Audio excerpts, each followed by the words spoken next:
Jangan lupa subscribe YouTube channel Metro TV News dan jangan lupa nyalakan notifikasinya. Ke informasi berikutnya, Partai Nasdem akan menggelar Rakernas pada 15 hingga 17 Juni 2022 di Jakarta.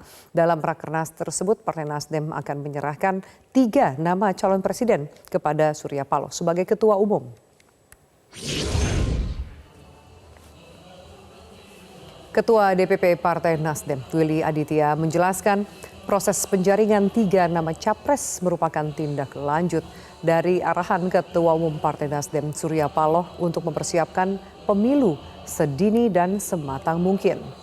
Willy menyebut Partai Nasdem sudah punya formula khusus untuk mengerucutkan 3 nama calon pilpres usungan Nasdem. Menurutnya, integritas capres menjadi kriteria mutlak selain faktor rekam jejak dan juga elektabilitas. Ketiga nama ini nantinya akan menjadi modal Partai Nasdem untuk menjajaki koalisi dalam mengusung pasangan calon presiden dan wakil presiden 2024 mendatang.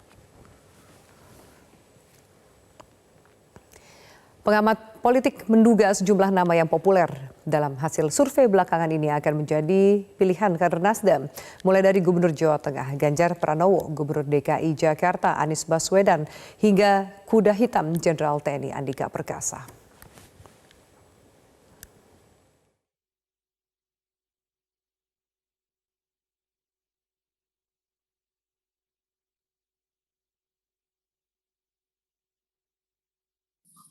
Kalau bisa ya sedini mungkin kami dari Partai Nasdem akan berproses menyampaikan tahapan awalnya 3 nama. Setelah itu setelah memiliki kecukupan untuk mengusung calon presiden baru akan menyampaikan 1 nama. Begitu.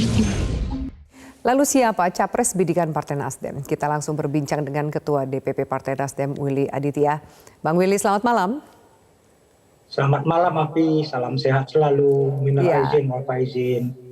Sama-sama, salam sehat juga Bang Willy. Bang Willy, sebelum kita membahas langsung ke nama, mekanismenya seperti apa sih pengajuan nama yang bisa atau direkomendasikan yang akan diberikan kepada Surya Paloh selaku Ketua Umum Partai Nasdem?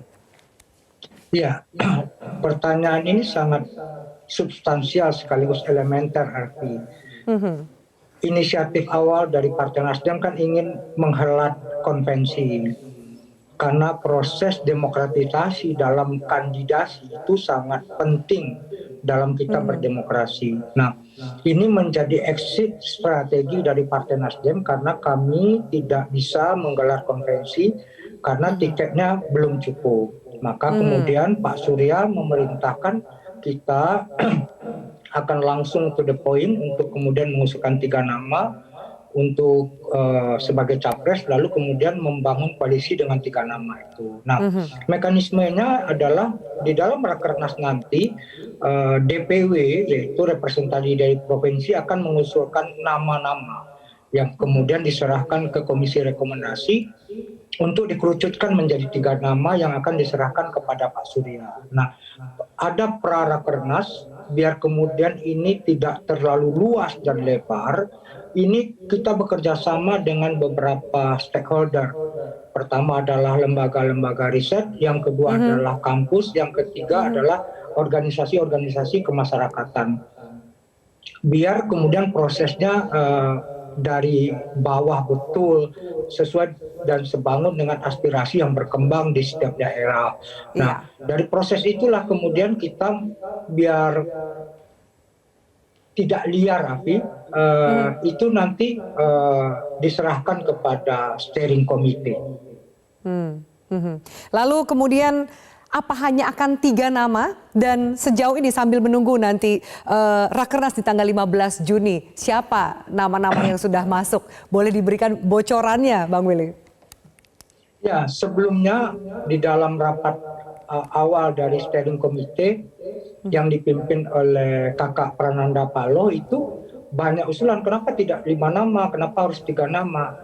Pertimbangannya adalah pertama kita kalau 5 terlalu luas, ya. 3 itulah kemudian yang menjadi representatif, cukup pas lah gitu ya.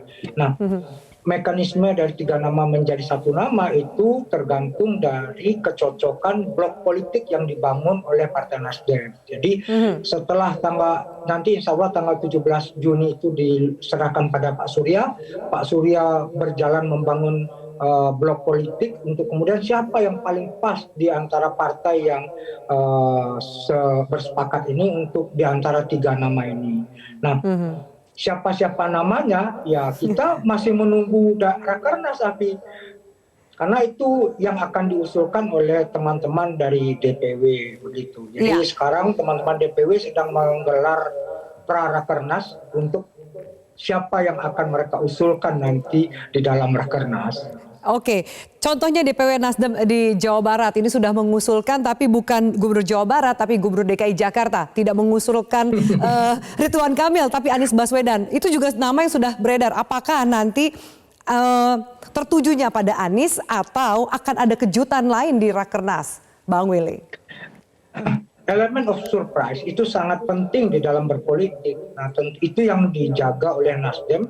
Tentu nanti di dalam Rakernas kami akan memunculkan elemen of surprise ya. Jadi basisnya adalah Pak Surya tegaskan kepada kami adalah integritas diri itu menjadi satu hal mutlak karena ini calon presiden.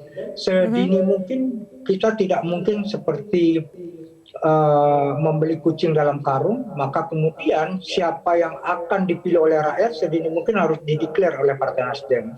Nah, siapa nama-namanya ya kita tidak mungkin terlepas dari rejim elektabilitas nanti. Ini yang kemudian menjadi harga yang mutlak juga. Jadi persandingan antara integritas dan elektabilitas itulah yang kemudian kita cari benang merahnya di dalam Rakernas.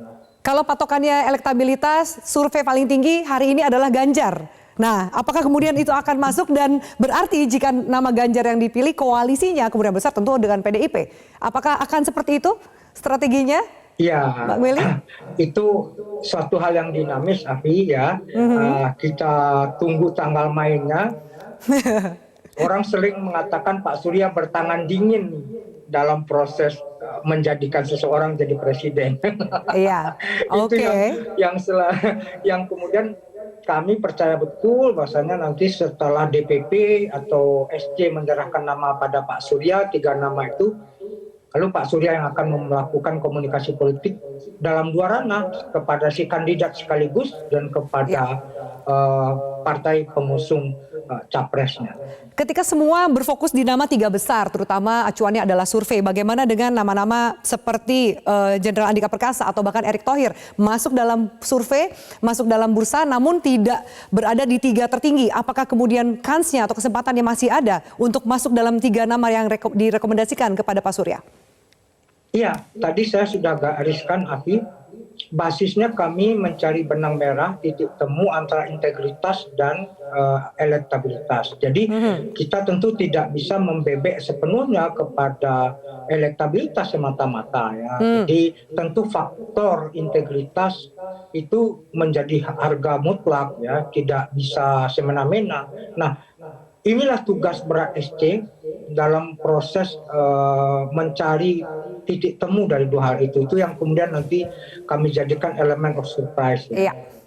Baik, setelah 3 nama sudah dikantongi, kan juga sudah ada pertemuan dengan ketua umum partai yang lain, sudah saling silaturahmi. Nanti koalisinya akan dengan siapa? Siapa yang dirasa paling akrab saat ini dengan Nasdem, Bang Willy?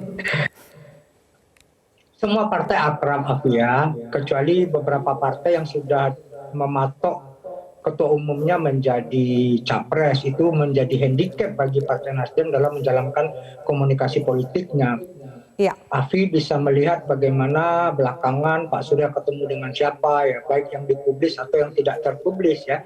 Ini yang silaturahmi terus kita jalankan ya, dan kami mematok setelah tanggal 17 maksimal ya 2 bulan atau kalau bisa sebulan akan mendeklar setelah itu koalisi untuk pengusungan capres. Gitu. Jangan terlalu lama. Jadi, karena nama yang diusung oleh Partai Nasdem ini sangat dinantikan oleh masyarakat. Bang Willy, terima kasih banyak untuk waktu dan juga keterangan Anda.